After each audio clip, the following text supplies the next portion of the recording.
Xin giới thiệu với mọi người, đây là những chiếc máy cắt laser của công ty Han Game Laser.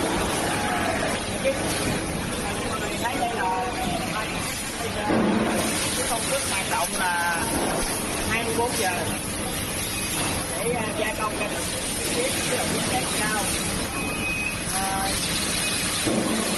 Cái đó thì sử dụng những chiếc máy cắt laser này chúng ta sẽ giảm được chi phí nhân công và tiết kiệm được một thời gian gia công cái sản phẩm rất là lớn. Mọi người hãy xem qua.